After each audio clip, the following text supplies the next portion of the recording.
बिस्मिल्लाहिर्रहमानिर्रहीम। Today our topic is process of replication. हमने अपने प्रीवियस लेक्चर में स्टडी किया था रेप्लिकेशन के जो एंजाइम्स थे और एंजाइम्स के जो भी फंक्शंस थे वो पार्ट 1 में मैंने डिस्कस किए थे। अब उसी से आगे कंटिन्यू करेंगे इंशाल्लाह। तो ये हमारा जो है आज का टॉपिक वो है प्रोसेस ऑफ रेप्लिकेशन। तो सबसे पहले आज हम क्या करेंगे, रेप्लिकेशन के स्टेप्स डिस्कस करेंगे। रेप्लिकेशन के जो बेसिकली स्टेप्स होते हैं वो 3 होते हैं। सबसे पहले इनिशिएशन होती है, इलोंगेशन होती है और टर्मिनेशन होती है। सबसे पहले क्या होता है कि इनिशिएशन में डीएनए क्या करता है, अपने आप को प्रिपेयर करता है कि वो रेप्लिकेशन कर सके।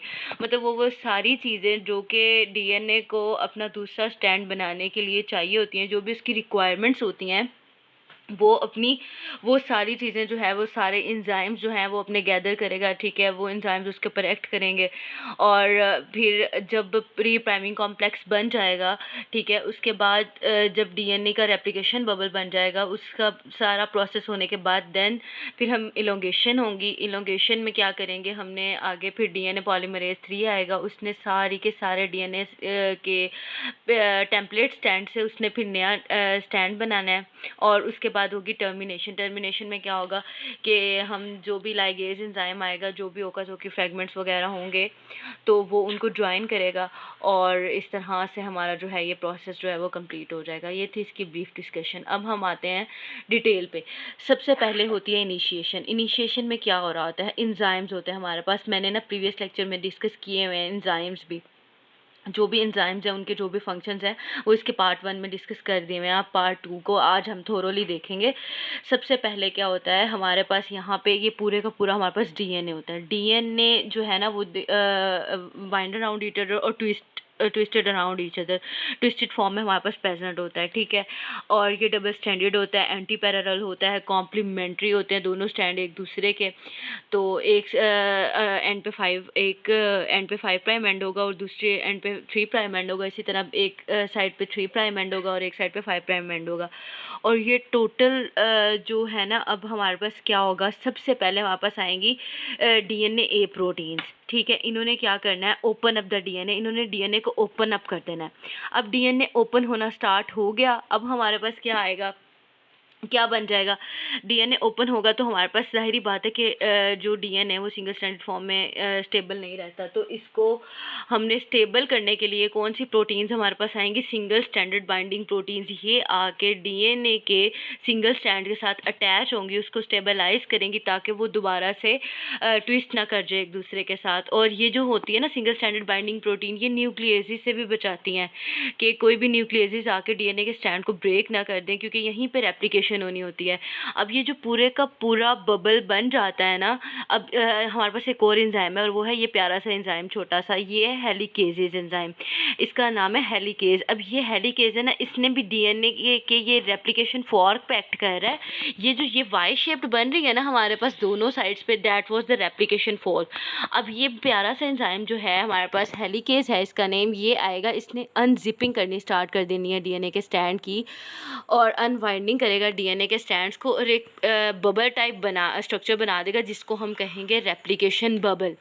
अब ये जो रेप्लिकेशन बबल है, यहाँ पे अब बेसिकली ये हमारे पास जो टोटल बबल सा बन गया है स्ट्रक्चर, जिसको हम क्या कहेंगे, रेप्लिकेशन बबल कहेंगे। अब इसमें हमारे पास 2 स्टैंड्स हैं। जब डीएनए का स्टैंड आपस में खुल जाएगा, ओपन अप हो जाएगा, तो हमारे पास 2 स्टैंड्स शो हो रहे हैं यहाँ पे। एक जो होगा वो हमारे पास होगा लीडिंग स्टैंड और एक क्या होगा हमारे पास लैगिंग स्टैंड होगा।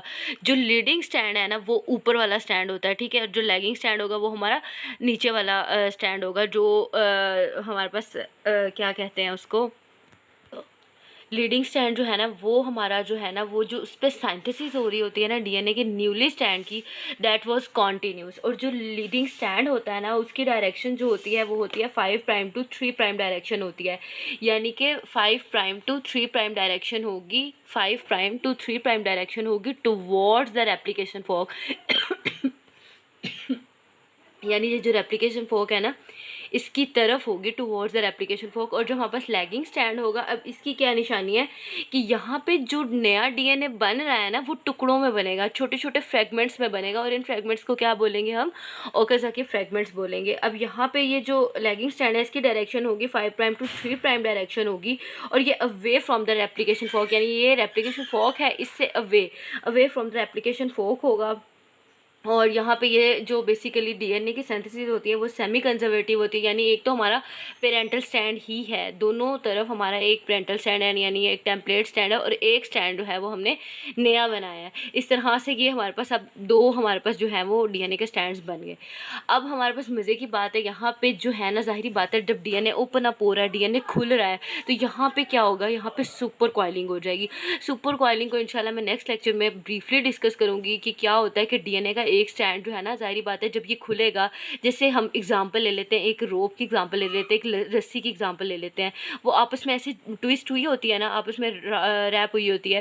तो जब हम उसकी एक साइड को हम इस तरह से ओपन अप करते हैं, जब ये ओपन अप होगी तो यहाँ पे ज़ाहिरी बात है ज़्यादा बल पड़ जाते हैं उस रस्सी में, तो उसको हम बेसिकली सुपर कॉइलिंग कहते हैं। और सुपर कॉइलिंग को रिजॉल्व करने के लिए, यानी ये एक इशू है, एक प्रॉब्लम है डीएनए के अंदर, और इसको रिजॉल्व करने के लिए एक एंजाइम आता है, दैट वाज टोपोआइसोमरेज एंजाइम। ठीक है, अब हमारे पास यहाँ पे मैंने बात करी थी हेलिकेसिस की। हेलिकेसिस में ज़ाहिरी बात है डीएनए को ओपन अप करना है, बड़ी एनर्जी चाहिए उसको। भी एनर्जी कहाँ से मिलेगी, तो उसको एनर्जी एटीपी से मिलेगी। एटीपी ज़्यादा से ज़्यादा यूज़ करेगा हेलिकेज एंजाइम, और वो डीएनए को ओपन अप करता जाएगा। ठीक है, अब हमारे पास ये भी हो गया। अब जो डीएनए ए प्रोटीन है, सिंगल स्ट्रैंडेड बाइंडिंग प्रोटीन है, और हेलिकेजेस है, ये मिलके क्या बनाते हैं, प्री प्राइमिंग कॉम्प्लेक्स बनाते हैं। ठीक है, प्री इनिशिएशन या प्री प्राइमिंग कॉम्प्लेक्स बनाते हैं, यानी इनिशिएशन में ये तीनों चारों एंजाइम्स इन्वॉल्व होते हैं, और इन्होंने डीएनए को रेप्लिकेशन बबल बना देना है। अब ये सारी चीज़ें बन गई। अब नेक्स्ट क्या होगा, दैट वाज एलोंगेशन। अब एलोंगेशन में एक बड़ा ही मज़े का एंजाइम है हमारे पास। सबसे पहले क्या होता है, हमारे पास आरएनए के प्राइमर्स आके अटैच होते हैं। हमें पता है आरएनए, अब हम डीएनए पॉलीमरेज 3 जो है वो इन्वॉल्व होता है। डीएनए पॉलीमरेजेस की ना यूकेरियोट्स में सेपरेट टाइप्स हैं, और प्रोकैरियोट्स में सेपरेट टाइप है। ये भी इंशाल्लाह नेक्स्ट लेक्चर में मैं ज़रूर डिस्कस करूँगी कि जो डीएनए पॉलीमरेज़ के टाइप्स हैं यूकेरियोट्स में कौन कौन सी हैं और प्रोकैरियोट्स में कौन कौन सी हैं, क्योंकि डिफरेंस है ना उस बेस पे। तो डिफरेंस भी इंशाल्लाह मैं शेयर कर दूँगी कि प्रोकैरियोट्स में और यूकेरियोट्स में बेसिकली रेप्लिकेशन का डिफरेंस क्या है। फिलहाल हम ये देखते हैं कि इलोंगेशन में अब इसका काम क्या है। डीएनए जो पॉलीमरेज है ना, ये एक मास्टर एंजाइम है, कहते हैं ना मास्टर माइंड है। तो ये मास्टर एंजाइम है, ये बहुत सारे काम एक ही साथ कर रहा होता है। अब इसके पास यहाँ पे 4 डोमेन्स हैं। 4 डोमेन्स है, मतलब ये 4 काम करता है। एक जो डोमेन है उसका एक डोमेन में ये क्या करता है, इसके 4 डोमेन्स हैं। पहले डोमेन ने क्या करना है, रीडिंग करना है। रीडिंग करेगा, जो भी टेम्पलेट स्टैंड होगा उसको रीड करेगा। ठीक है, कर लिया। अब देखें इसका जो दूसरा डोमेन होगा उसने क्या करना है, पॉलीमराइज़ करना है। पॉलीमराइज़ क्या मतलब, सिंथेसिस करना है डीएनए के न्यूली सिंथेसाइज स्टैंड। अब ये जो नया सिंथेसाइज हमने किया है ना, जो नया स्टैंड बन रहा है, वो भी डीएनए पॉलीमरेज करेगा। ठीक है, अब इसके पीछे एक मिरर भी लगा होता है। अब इसने यहाँ पे ये देखिए छोटा सा मिरर लगाया हुआ है। मिरर से इसने अब क्या काम करना है, इसने प्रूफ रीडिंग करनी है। अब जो भी नया न्यूक्लियोटाइड आएगा, पहले इसने अपने टेम्पलेट स्टैंड को रीड करा, फिर इसने नया न्यूक्लियोटाइड पकड़ा, उसने यहाँ पे सिंथेसिस कर दी, अटैच करा दिया। अब इसको कुछ शक है कि कहीं मैंने जो न्यूक्लियोटाइड अटैच करा है वो गलत तो नहीं है, कि उनके रेप्लिकेशन कहीं रॉन्ग तो नहीं हो रही है, मैंने कोई गलती तो नहीं कर दी। तो फिर इसके पास यहाँ पे छोटा सा मिरर लगा हुआ है। इसने क्या काम करना है, यहाँ पे प्रूफ रीडिंग का काम करना है, यानी जो इसने पॉलीमराइज किया है ये उसको प्रूफ रीड करेगा, दोबारा से रीड करेगा और देखेगा कि कहीं मैंने कोई गलती तो नहीं कर दिया है। अगर अब कोई मिस्टेक हुई है पॉलीमरेज से, अब इसने इसके पास यहाँ पे एक और डोमेन भी है, that was exonuclease activity. Exonuclease activity से क्या करेगा, जो भी न्यूक्लियोटाइड इसने नया यहाँ पे अटैच कराया था, अगर तो वो गलत था, तो फिर इसने एक्सोन्यूक्लियस एक्टिविटी ने क्या करना है, इसने एक्सोन्यूक्लियस एक्टिविटीज़ के थ्रू क्या करना है कि ये उस न्यूक्लियोटाइड को कट डाउन करेगी, उसको यहाँ से निकालेगा, और उसके बदले में जो नया न्यूक्लियोटाइड होगा वो डालेगा, और वो जो नया न्यूक्लियोटाइड होगा वो बिल्कुल ठीक होगा। ठीक है, उसके अकॉर्डिंगली इसने पूरे का पूरा स्टैंड बना देना है। अब इसकी भी एक रिक्वायरमेंट है, ये भी नखरे वाला, ज़ाहिरी बात है, मास्टर एंजाइम है, मास्टर माइंड है इसका। अब ये कहता है कि मेरे पास मैंने ना सिंगल स्टैंडर्ड डीएनए पे एक्ट नहीं करना, इसको अब डबल स्टैंडर्ड डीएनए चाहिए आगे काम स्टार्ट करने के लिए। अब इसकी ईज़ के लिए लिए, इसको वर्क कराने के लिए हमारे पास आरएनए प्राइमर्स होते हैं। जो प्राइमर्स होते हैं ना वो शॉर्ट स्टैंडर्ड होते हैं आरएनए के। अब ये प्राइमर्स आके अटैच हो जाते हैं यहाँ पे डीएनए के टेम्पलेट के साथ, और शॉर्ट प्राइमर्स होते हैं। जब ये आके अटैच होंगे तो इसके जो प्राइमर का जो हमारे पास थर्ड हाइड्रोक्सिल ग्रुप होगा ना, वो चाहिए होता है डीएनए पॉलीमरेज 3 को, ताकि ये आगे फर्दर अपनी एक्टिविटी परफॉर्म करे। तो जब इसको थर्ड हाइड्रोक्सिल एंड मिल जाएगा आरएनए प्राइमर का और डबल स्टैंडर्ड डीएनए इसको प्रोवाइड कर देंगे, देन ये अपना काम स्टार्ट कर देगा आगे। फिर इसने पूरा अपना स्टैंड बनाना है, और फिर इस तरह से ये ना नया स्टैंड। और अब लीडिंग स्टैंड में तो कॉन्टीन्यूसली डीएनए बन रहा है ना, लेकिन लैगिंग स्टैंड में ऐसा नहीं है, क्योंकि जो उसने अब सबसे पहले हमारी एक चीज़ हमने देख लेनी है कि जो ओरिजिन ऑफ रेप्लिकेशन होगा ना, जहाँ से बेसिकली रेप्लिकेशन होनी स्टार्ट होनी है, that was the eighty rich area. अब एटी रिच एरिया ही क्यों ले रहे होते हैं? एडेनिन थायामीन के साथ डबल बॉन्ड बना रही है, ठीक है। डबल बॉन्ड को हीट करने से हम इजीली ब्रेक हो सकता है, क्योंकि इसके अंदर डबल हाइड्रोजन बॉन्ड है। ज़रा सी भी हीट देंगे ना तो ये टूटना स्टार्ट हो जाएगा, जबकि जीसी नहीं टूटता, क्योंकि जीसी के दरमियान 3 ट्रिपल बॉन्ड्स होते हैं, 3 हाइड्रोजन बॉन्ड्स होते हैं। तो अब ज़रा सी हीट देंगे तो जो एटी रिच हो गया ना एरिया होगा ना, जैसे कि यहाँ पे ये है, यहाँ पे एडेनिन और थायामीन की जो अमाउंट होगी वो ज़्यादा होगी, यानी ये एटी रिच एरिया होगा। यहाँ से हमने हीट प्रोवाइड की तो जो ओरिजिन ऑफ रेप्लिकेशन होगा that was the eighty rich area. और क्योंकि हमें वो तोड़ना आसान है, हमें उसको हीट ज़रा सी भी देंगे तो वो आपस में सेपरेट आउट हो जाएगा। अब एक बात हमने हमेशा याद रखनी है, मैंने लास्ट लेक्चर में बताया था कि जो रीडिंग होगा ना, जो स्टैंड को रीड करना है, that was 3 to 5 prime direction. 3 to 5 prime में हमें जो रीडिंग चल रही है ना वो 3 to 5 ही चल रही है। और जब जो साइंथेसिस हो रही है वो हो रही है 5 to 3 प्राइम डायरेक्शन, और जो प्रूफ रीडिंग इसकी हो रही है वो भी 3 to 5 प्राइम डायरेक्शन में ही हो रही है। मतलब जो रीडिंग है वो भी सीधी सीधी हो रही है, और जो प्रूफ रीड है वो भी वो सीधा सीधा ही कर रहा है। लेकिन साइंथेसिस है ना, ये हमने लाजमी याद रखना है कि वो कौन से एंड से वो कौन से एंड तक हो रही है, 5 prime end to 3rd prime end. अब यहाँ पे 5 प्राइम एंड ये है और 3rd प्राइम एंड ये है। अब 5 prime end to 3rd prime end पे सीधी सीधी क्या होगी, साइंथेसिस होगी। लेकिन यहाँ पे तो ऑपोजिट आ गया ना काम। अब यहाँ पे तो 3 प्राइम एंड ये है और 5 प्राइम एंड ये है। तो अब जो प्राइमर होगा ना वो 5 प्राइम वाली साइड पे आके अटैच होगा, और जब प्राइमर आके अटैच होगा ना तो उससे आगे फिर डीएनए की साइंथेसिस बने होगी, नया स्टैंड बनेगा। और फिर यहाँ पे अब जाहिर बात है लीडिंग स्टैंड पे तो एक ही प्राइमर आया, उसने कॉन्टीन्यूसली साइंथेसिस कर दी। लेकिन यहाँ पे हमें मल्टीपल प्राइमर्स चाहिए होंगे, क्योंकि अब ये जाहिर बात है एक प्राइमर तक काम नहीं ना कर सकता।